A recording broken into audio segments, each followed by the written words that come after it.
Food never truly ran out. It was simply hiding in places no one thought to look. Over time, people looted everywhere they could enter. Schools, hospitals, homes, markets, every visible place was emptied quickly. But there were still places no one considered, and some things were forgotten. Protocol 1. The hidden section of vending machines. After the collapse, vending machines are usually among the first targets. Glass shatters, everything visible is taken within seconds. And most people believe that's where the story ends. But inside many machines, there is another section few ever see. Behind the keypad in the payment panel, there are often small service shelves. Restock workers frequently leave surplus items there for the next refill. These compartments are invisible from the outside, even if the glass is broken, because accessing them requires opening a locked panel. During a loot, people move fast. They focus on what they can see and never realize there is more inside. That is why some machines stay stocked far longer than anyone expects. Protocol 2. Boats. A looted boat may look almost empty from the outside, but at sea, space is a luxury. Every centimeter is used with intention, which means storage is often hidden. Beneath the bench you sit on, inside the bed you sleep in, even below the floor you stand on. Some compartments hide behind false walls. From the outside, they look like ordinary furniture, and anyone unfamiliar with boats may never notice them. Because at sea, help doesn't come. So boat owners almost always stock supplies: canned food, dry rations, water. Now here is an even stronger detail. Second layer, the bilge, deep storage. Everything inside a boat looks ordinary until you notice a small hatch in the floor, usually hidden beneath carpet or between seating areas. Open it and you'll find a narrow, dark space descending into the lowest part of the vessel. Some boats carry bilge storage. The bilge is the bottom of the boat. Here, you may find vacuum-sealed food, emergency rations, water packs. The reason is simple: weight balance. These spaces are dark, often foul-smelling, and difficult to reach. Looting, however, is almost always rushed. People take what is visible and rarely think to go deeper. But for someone who knows where to look, this can be a true jackpot. Protocol 3. The unseen side of grocery stores. A looted grocery store often appears completely empty, and during a collapse, these places are usually the first to be hit. People rush, order breaks down, shelves topple, packages scatter across the floor. In the chaos, some items roll beneath heavy units, slide behind shelves, or wedge into narrow gaps between walls and fixtures. Under tables, behind refrigerators, at the base of immovable equipment. These places are often left untouched. Afterward, most people see such stores as a waste of time. If the shelves are empty, they assume nothing remains. But sometimes, the difference is simply looking lower, kneeling down to check the dark spaces, shining a light beneath heavy racks, peering behind units that never moved.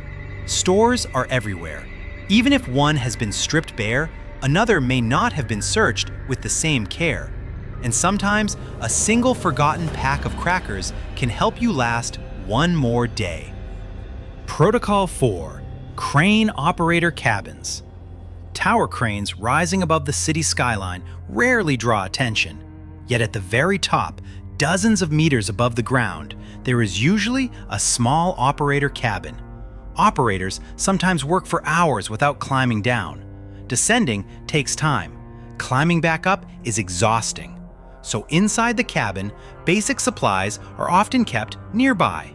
Water, energy bars, packaged food, sometimes even a small cooler, left there for long shifts and often left behind. Most people never look up, and even when they do, they don't associate that space with food because supplies are expected to be found on the ground. A small cabin suspended high above the streets is easily overlooked. And even if you don't find a large stock, a few forgotten items can make a critical difference. Protocol 5. Hidden compartments in trucks. Long-haul trucks are more than vehicles. They are moving supply rooms. Drivers spend days, sometimes weeks, on the road, so most carry more than cargo. They carry personal provisions. Inside the cabin are small storage spaces easy to miss at first glance. Beneath the seats, inside the sleeper compartment, behind panels that look like solid walls. During a collapse, some trucks will certainly have been searched, but there are many of them, and not all are examined with the same care. And trucks aren't found only on highways. You'll see them near city entrances, industrial zones, warehouses, abandoned parking lots. Their sheer numbers increase the chance of finding one that wasn't fully cleared. Protocol 6. Air Traffic Control Towers. Airports are often abandoned quickly when chaos begins. When looters enter, their direction is predictable. Terminals, shops, storage areas, places already associated with food. But almost no one thinks about the tower above. Yet control towers are not just workspaces. They are designed for long shifts, which means many contain a small kitchen, snack reserves, and emergency food supplies. Because towers are not meant to be abandoned. There is also a psychological barrier. People tend to see control towers as unreachable or irrelevant. And because of that, the chances of finding forgotten supplies inside may be higher than you think. Protocol 7. Root cellars, natural underground storage. Just beyond the city, in rural land, there is an old storage method many people no longer remember. Root cellars, natural underground pantries. Usually dug into a hillside or beneath a garden, reinforced with stone or timber, hidden behind a small door, often camouflaged by soil and vegetation. From the outside, they are difficult to spot. Many people pass right by them without ever realizing it. Their purpose is simple: to preserve food for months without electricity. Cool temperatures, balanced humidity, potatoes, carrots, onions, cabbage, apples, canning jars, dried foods, certain cheeses, all capable of lasting far longer than expected. A cellar discovered on an abandoned farm or forgotten land may still hold usable supplies even years later. And sometimes, a discovery like this can extend your survival far beyond what you imagined. Food is rarely found at the center of human living spaces.